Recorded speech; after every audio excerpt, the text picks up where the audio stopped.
अच्छा, तो मैंने आपसे जैसा कहा था कि analogies type one type two number crutching की भी मैं साथ ही करा देता हूँ। तो जो फर्स्ट टू प्रॉब्लम्स हैं वो एनालॉजीज टाइप वन की हैं, टाइप ए की कह लीजिए, और जो लास्ट टू प्रॉब्लम्स हैं वो टाइप टू की हैं। ठीक है। तो टाइप वन की जो एनालॉजीज़ हैं इसमें मैंने बताया कि कंटिन्यू फिगर्स होती हैं तीन, और फोर्थ फिगर हमारी रिक्वायर्ड फिगर होती है जो कि आंसर में दी हुई है। अच्छा, अब इसको लेकर चलते हैं। फोर क्रॉसेस लगे हुए हैं, फिर वन है, फिर एट है, फिर क्वेश्चन मार्क है। तो जो रिलेशन बन रहा है वो फोर टू ज़ा एट, जंपिंग में अगर हम जाएं तो फोर टू ज़ा एट होगा अगर हम करें तो लेकिन फिर उस सूरत में दूसरी जंपिंग जो होगी, अगर एक जंपिंग यहाँ से यहाँ हुई है और मल्टीप्लाइड बाय टू किया है, तो दूसरी जंपिंग फिर यहाँ से यहाँ होगी। तो यहाँ अगर हम मल्टीप्लाइड बाय टू करते हैं तो यहाँ पर आना चाहिए टू, जो कि हमारी आंसर चॉइस में मौजूद नहीं है। ठीक है। तो हम कुछ और करना पड़ेगा। इसका मतलब ये जंपिंग सीरीज़ नहीं है, क्योंकि और तो कोई सूरत बनती नहीं। इसको हम फिर इस तरह करते हैं कि फोर माइनस थ्री वन आ गया, और वन को मल्टीप्लाइड बाय एट कर दिया, तो नेक्स्ट फिगर आ गई, थर्ड फिगर आ गई। फिर हम माइनस थ्री करें। मैंने बताया कि अगर हम फोर, ये है फोर माइनस थ्री, ये आ गया वन। ठीक है। इस वन को मल्टीप्लाइड बाय एट किया तो ये एट आ गया। ठीक। और इस एट में से हम माइनस थ्री करें तो हमारे पास फाइव आएगा। तो फाइव हमारे पास ये है।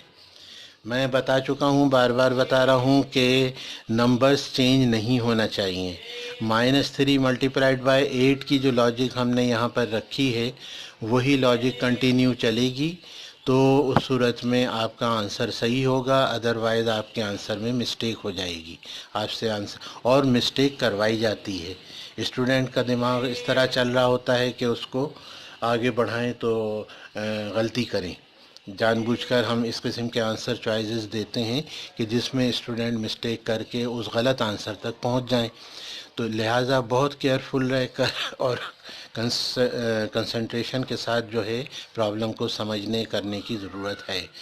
इसलिए नंबरों का बहुत ख्याल रखिए कि minus three multiplied by eight एक मरतबा हुआ है तो नेक्स्ट टाइम भी यही होगा, minus three multiplied by eight eight होगा। ठीक है। तो हमारे पास इस तरह ये कंप्लीट आंसर आ गया है। आंसर ए है। सेकंड फिगर में क्या हुआ, सिक्स, थ्री, फोर, और उसके बाद क्या होगा ये हमें नहीं मालूम। तो हम सिक्स के बाद अगर जंपिंग में फोर आ रहा है तो नेक्स्ट जंपिंग में टू आएगा। माइनस टू करके देखें तो आंसर में हमारे पास टू है मौजूद। अच्छा, आंसर में अगर टू मौजूद है तो एक आंसर ये हो नहीं नहीं, sorry, I am very sorry. Six के बाद फोर आकर ये लॉजिक यहाँ कंप्लीट हो गई, माइनस टू कर दिया फ़र्ज़ करें। तो थ्री के बाद हम जब माइनस टू करेंगे तो हमारे पास आंसर वन होगा। एक तो चीज़ ये हो गई। इस तरह हो सकता है। दूसरी सूरत ये हो सकती है कि हम डिवाइड, अच्छा आंसर गलत नहीं होते हैं, अगर एक से ज़्यादा आंसर सही आ रहे हैं तो आप कोई भी आंसर चूज़ कर सकते हैं, वो आपका आंसर सही माना जाएगा। ठीक है। तो divided by two plus one अगर हम करें तो उससे भी आंसर हमारा ये वाला आ रहा है। तो हम यूँ भी कर सकते हैं कि six divided by two that is three, ये थ्री आ गया। ठीक है। और थ्री प्लस वन ये फोर आ गया। Again four divided by two से हमारे पास आएगा टू। तो यहाँ पर हमारे पास ये आंसर आना चाहिए। ठीक है। एक लॉजिक ये है, दूसरी यही है। अगर आप सिंपल तरीके से चलें तो आंसर ये भी आ सकता है कि हमने सिक्स में से, सिक्स के बाद फोर आ रहा है, इसका मतलब हमने टू माइनस किया तो फोर आया। अब हम नेक्स्ट जंपिंग में जब जाएंगे तो थ्री में से भी टू माइनस करेंगे तो यहाँ पर वन आएगा। तो ये आंसर भी सही है और ये आंसर भी सही है। ठीक है। फिर नेक्स्ट आइए, अब ये एनालॉजीज टाइप बी है, टाइप टू है, जिसमें मैंने बताया था कि अलग अलग बॉक्स बने होते हैं और जो लॉजिक इन दो में अप्लाई होती है वही नेक्स्ट टू में होती है। अब यहाँ से टू से फोर हो गया तो थ्री से क्या होना चाहिए, अच्छा देखिए 2 से 4 जो है ना वो 2-3 तरीक़े से होता है। 2 से 4, 2 मल्टीप्लाइड बाय 2 कर दें तो 4 हो जाएगा, 2 + 2 कर दें तो 4 हो जाएगा। अब इन दो चीज़ों को सामने रखकर अगर हम 3 मल्टीप्लाइड बाय 2 करें तो 6 आना चाहिए, वो इसमें नहीं है। ठीक है, 3 + 3 करें तो 6 आना चाहिए, वो भी नहीं है, यानी 6 तो है नहीं। अब क्या करें? तो तीसरी शक्ल बहुत ही उम्दा तरीक़े से मैंने बनाई है, और वो ये है एक्चुअली कि यहाँ पर ये जो 2 दिया हुआ है इसका स्क्वायर है 4, ये आ गया। बिल्कुल इसी तरह यहाँ पर 3 जो दिया हुआ है 3 का स्क्वायर होगा 9, वो यहाँ पर आएगा। 2 का स्क्वायर 4, लॉजिक कंप्लीट हो गई, लॉजिक सामने आ गई। 2 का स्क्वायर 4, इसी तरह 3 का स्क्वायर 9। ये कब हो रहा है? ये उस सूरत में हो रहा है कि जब आप देख रहे हैं कि 2 मल्टीप्लाइड बाय 4 से भी आंसर नहीं आ रहा और 2 + 2 करने से भी आंसर नहीं आ रहा। यहाँ तो आ रहा है, लेकिन जो लॉजिक अगर हम यहाँ लगाएंगे वो इसमें भी लगाएंगे। अगर मैं 2 + 2 करके 4 कर रहा हूँ तो यहाँ पर मैं 3 + 3 करके 6 करूँगा, 6 आंसर नहीं आ रहा।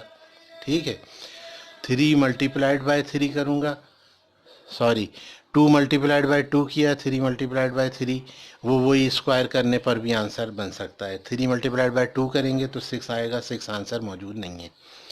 अच्छा, अब चौथी प्रॉब्लम ये भी इसी एनालॉजिस्ट टाइप 2 की है कि इसमें मैंने लिख दिया IBA। अच्छा, तो ये आपको बहुत शुरू में सिखाया जा चुका है कि जितने भी अल्फ़ाबेट्स हैं A से लेकर Z तक, उनकी सबकी नंबरिंग कर ली जाती है 1 से लेकर 26, और उनको याद रखना पड़ता है। I क्या कितना है? 9 है, B कितना है? 2 है, और A कितना है? 1 है। तो 9, 2, 1 इसका जो है वो नंबर बनता है IBA का। लम्स का क्या नंबर बनेगा? वो सारे आपको याद होना चाहिए।